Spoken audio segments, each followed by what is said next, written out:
There's no deal until there's a deal.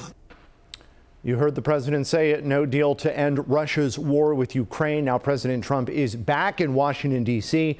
after a historic face-to-face meeting with Russian President Vladimir Putin on U.S. soil. The two met at a U.S. military base in Anchorage, Alaska, to talk about a potential end to the fighting. The result of the discussion are still very unclear. President Trump says he called Ukrainian President Vladimir Zelensky on Air Force One. The president also spoke with NATO officials. Trump and Zelensky are set to meet in D.C. on Monday. And today we are hearing from Alaskan lawmakers following that Trump-Putin summit yesterday. Joe Allgood gives us a look into what they had to say. We just talked about some of the rumors we were hearing in the press. After meeting with President Trump, Governor Dunleavy says there is no truth to a British newspaper's reports that Alaska's rare minerals would be used to make a peace deal with Russia.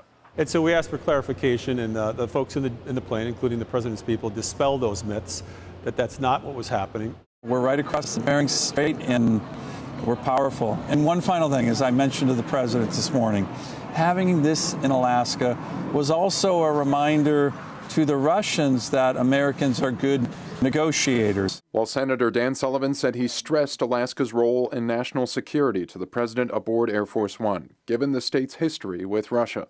In a CNN interview in the middle of the summit, Senator Lisa Murkowski said that the path towards peace, in her view, is still ongoing. Because I don't see the two of them coming together in a chummy way and saying, we got to win for the world here. I don't see that. Yeah. I'm not so rosy-eyed to think that.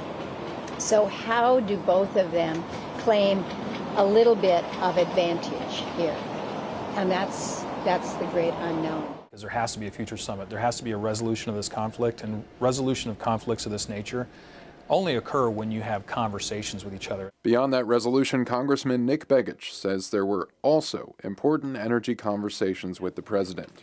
With respect to the backdrop of China and China's weaponization of their resources, people want to be close to the United States. They know that it's important to build an economic relationship in addition to a national security relationship.